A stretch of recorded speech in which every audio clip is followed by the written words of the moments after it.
Are you avoiding something that's causing that avoidance? I really encourage my clients to look at pain as a privilege. It's kind of a controversial idea. The thing that seems to work the best is finding a meaning in your pain rather than an avoidance of or an escape from. But it's more kind of this acceptance of the ultimate reality, which is pain, because pain is here to stay.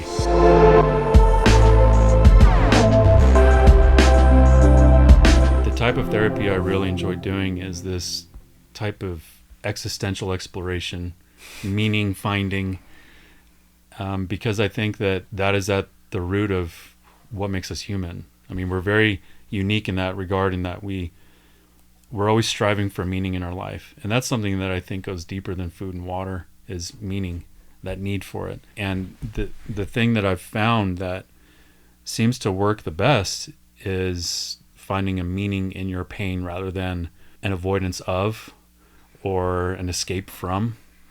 But it's more kind of this acceptance of the ultimate reality, which is pain, because pain is here to stay. My favorite philosopher of all time is Viktor Frankl. Yeah. And I've used He's so much of his stuff. Yeah, Holocaust survivor. Was it Auschwitz where he was? He was in Auschwitz. He survived. He was in Dachau. Yeah. I don't know if you can set up a greater laboratory for hell, and then to walk into that laboratory with, and a lot of people don't know this, but his first book wasn't Man's Search for Meaning. It's called The Doctor and the Soul. And he had already written the manuscript for it, and he had it sewn in the lining of his jacket pocket. And he walked into Auschwitz with it already in his jacket. And he's going in with his theory. And he's like, well, here we go. Let's test this out. Let's see what happens. And he made it, and it worked for so many people. And so the most effective interventions or things to think about that I've seen with my clients is around meaning, is around the pursuit and the search for meaning in your pain, not away from it, but in it. So you basically help someone like a microscope. You help them like get it into focus, get them there, and then they still at that point. That's when do you feel like they have a better choice because it's free of all the external things that aren't important? Is that kind of the goal? And then it is, yeah. It's to clear out the noise, to get them focused on what they actually need to do. A lot of it that can look like avoidance as well. Is, are you avoiding something that, and because of that avoidance, it's causing the sickness. It's causing the very thing that you're coming to me for, is the avoidance of looking at the thing. Mm-hmm. When I can get them to look at whatever it is, I do it with compassion, and I don't mean niceness, because to be nice is to say, oh, you do you, you're fine. There's a component of that is empathy, but then my compassion has to extend beyond that. It has to be, I have to find a way for you to look at what you're not looking at. If I can get them to look at it, then now we're being honest. We're accepting what's going on. And then the very next step forward is undoubtedly going to lead in a better direction, because if we're taking steps away from the thing, thinking that we're making progress, but we're really not, then we're just continuing to get lost. And just as real, by the way, as pain is to this world, so is meaning.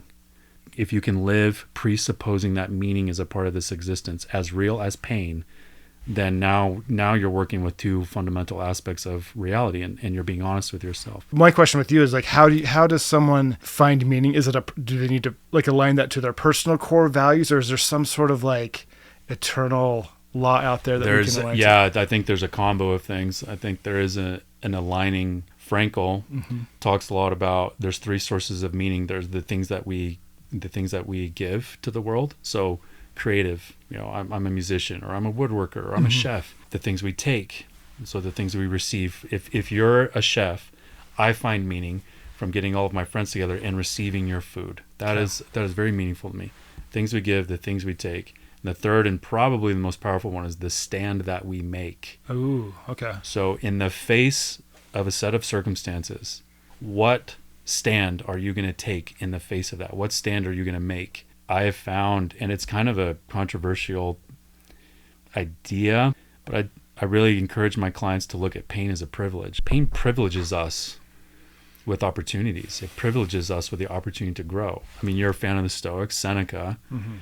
He says that the most unhappy man is the one who never faces adversity, because he's never given the opportunity to prove himself. Mm-hmm. I want to know your opinion on isolation, the current epidemic of men's isolation and loneliness, and what you suggest. You know, you hear about in psychology, there's a really common phrase called self-actualization. To really actualize yourself, you have to lose yourself. You have to lose yourself into something bigger than you. On every metric that's used in psychology to determine if you have depression, so any test, there's one common factor, and it's the more you think about yourself, the worse you feel. So a really common thing that I'll tell my clients, especially men, is lose yourself. Go volunteer. I don't care if you just go take in the garbage can for the old lady across the street. Do it and just notice how you feel.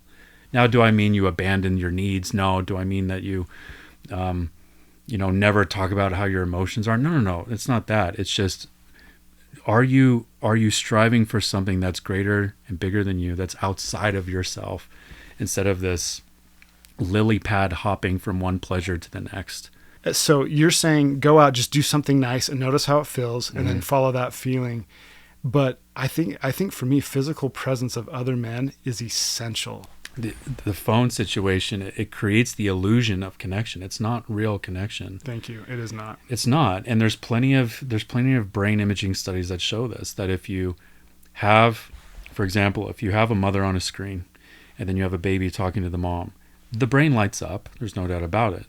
But if you have a mother and a baby together, the brain lights up. It's like a fireworks show. A depressed brain is usually darker, right? It's usually the images, the lightning flashes in the brain aren't happening as much. And so we need that presence. We need that physical presence. I want to give you the final word. Okay. What do you want to say to our brothers out there to encourage, commiserate? What do you want to say? What's important you want to share? The more you can face your pain and accept it and look at the pain as a privilege, as an opportunity to prove something to yourself, and anchor yourself in God or a wisdom higher than you, you can get through it. You can get through anything. You will also come out with a sense of meaning that can sustain you through any future pain that's coming your way. I hope you enjoyed this episode. More importantly, I hope you feel closer to your Creator. If you find yourself wanting to strengthen your relationship with God, I'm a huge fan of the Skylight app. It's full of beautiful, high-quality daily spiritual practices. Finally, never forget, in all things, God works for the good of those who love Him.